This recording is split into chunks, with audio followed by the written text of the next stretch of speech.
Product not yet rated. For a long time we've been able to make buildings that look good. We've been able to make cars that look very real. The level of realism goes up and up and up. With the previous kind of technologies that you'd use, like facial motion capture, we didn't really ever feel that we could pull that off. You could never really tell whether someone was lying or not. With this technology, what you see is what you get. I'm always happy to help the LAPD.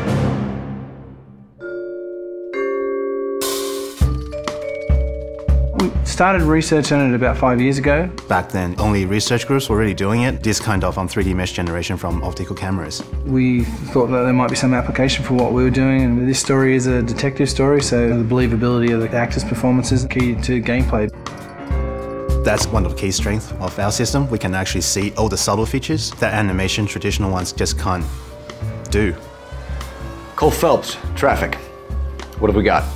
It's really acting a scene in two parts. The motion capture and then the motion scanning. The motion capture captures all the body movements and where people look, so it gives you all of the eye lines. Regulator valve. Good find. Then we move over to this studio where an actor would typically go into makeup in the morning and then have their hair done in a 1940s hairstyle.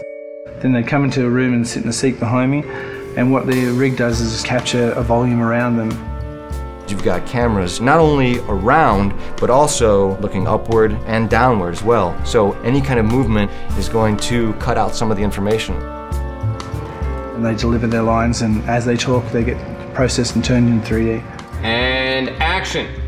So the guys' names that I've been seeing doing the repairs on the heaters, they're fully licensed and accredited. We go from 2D videos to 3D meshes. I think you're lying, Rasic.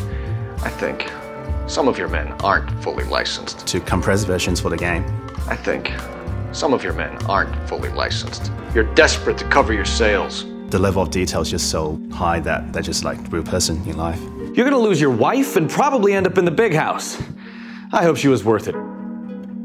Being in the depth analysis room is a process that most people have never experienced. It's such a new technology.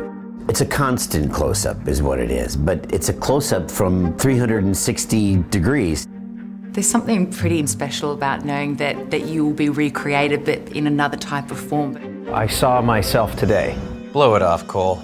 These artsy-fartsy types always get a little flighty. It's me. LAPD, drop the weapon!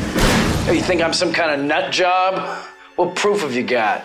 A big theme of this game is dishonesty and to detect when people are lying. You couldn't have done that in the past. Why are you lying to me, Varley? The better you are at reading people, the more things it'll reveal, and the story goes different ways if you do that. The only way you're going to get rid of me is to give me an answer. You're out of your depths here, detective, and you're asking the wrong questions of the wrong people. Having this realism really helps. You're literally talking to that person and then seeing how they behave by asking questions. Why did you kill Mrs. Terrellson? I have no recollection of the people I have killed. So what if I took a look around that car? You can't be accusing me of nothing. You've got the wrong guy.